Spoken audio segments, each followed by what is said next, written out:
Dictation start होगा 5 second बाद। Start.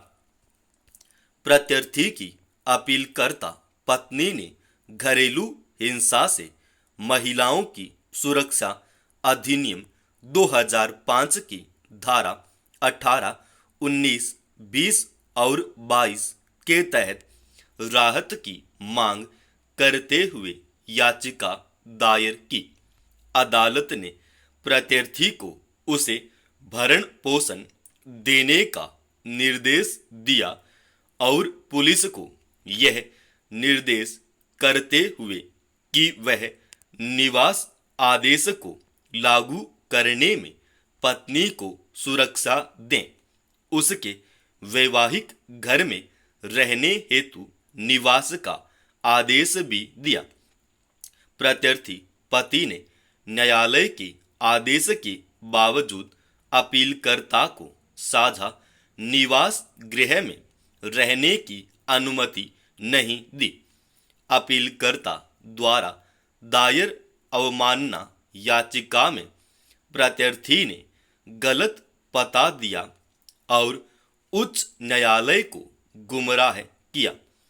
उच्च न्यायालय ने आक्षेपित आदेश द्वारा माना कि यद्यपि पति के अपमानजनक कृत्यों को अन्य अधिनियमों के तहत अपराध के रूप में माना जा सकता है, लेकिन इसे अधिनियम लागू होने के पूर्व 2005 के अधिनियम के तहत घरेलू हिंसा के कृत्यों के रूप में नहीं माना जा सकता है।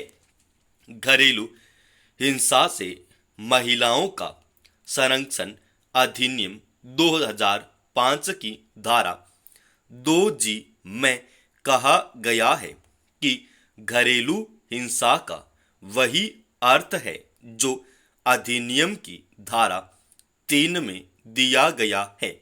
धारा 3 घरेलू हिंसा की परिभाषा है।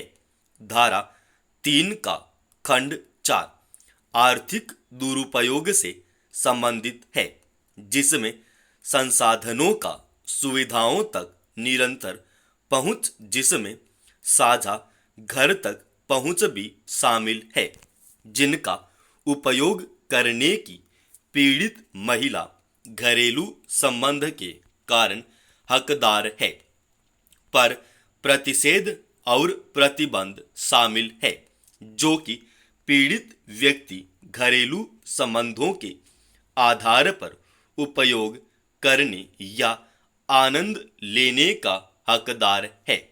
वर्तमान मामले में इस तथ्य को ध्यान में रखते हुए कि अधीनस्थ न्यायाधीश द्वारा पारित आदेश के बाद भी प्रत्यर्थी ने पति ने अपील करता पत्नी को साझा घरेलू वैवाहिक घर में रहने की अनुमति नहीं दी। प्रत्यर्थी पति द्वारा अपील करता पत्नी के विरुद्ध घरेलू हिंसा की निरंतरता बनी हुई है।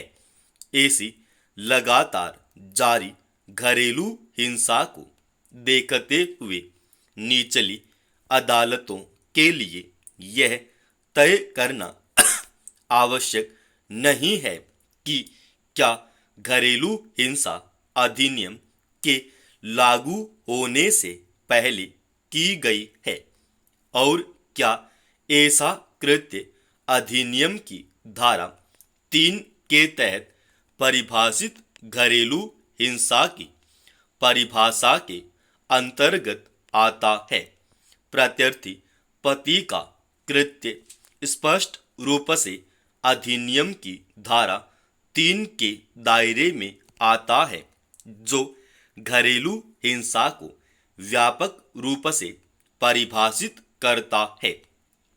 उच्च न्यायालय ने यह मानने में स्पष्ट त्रुटि की कि आदेश पारित करते समय अधिनियम के लागू होने से पहले पक्षों के आचरण को ध्यान में नहीं रखा जा सकता है। यह एक ऐसा मामला है जहां प्रत्यर्थी पति ने ट्रायल कोर्ट और अपीलीय अदालत द्वारा पारित आदेश और निर्देश का पालन नहीं किया है।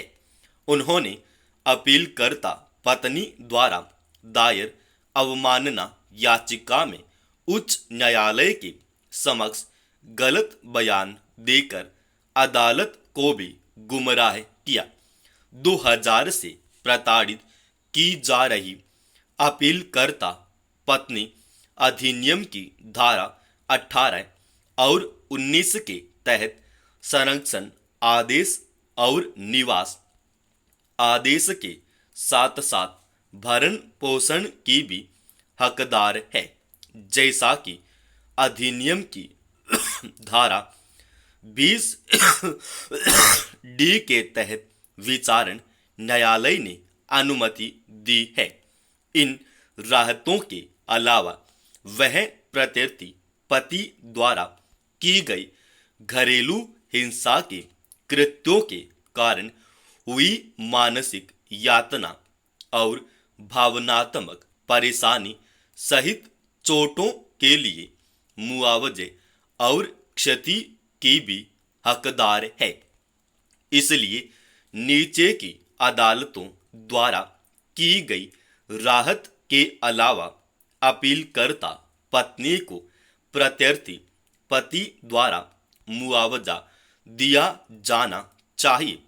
उच्च न्यायालय द्वारा पारित आदेश को प्रत्यर्थी पति को 3 महीने के भीतर निवास और रखरखाव के संबंध में निचली अदालतों द्वारा पारित आदेश और निर्देशों का पालन करने के निर्देश के साथ रद्द किया जाता है।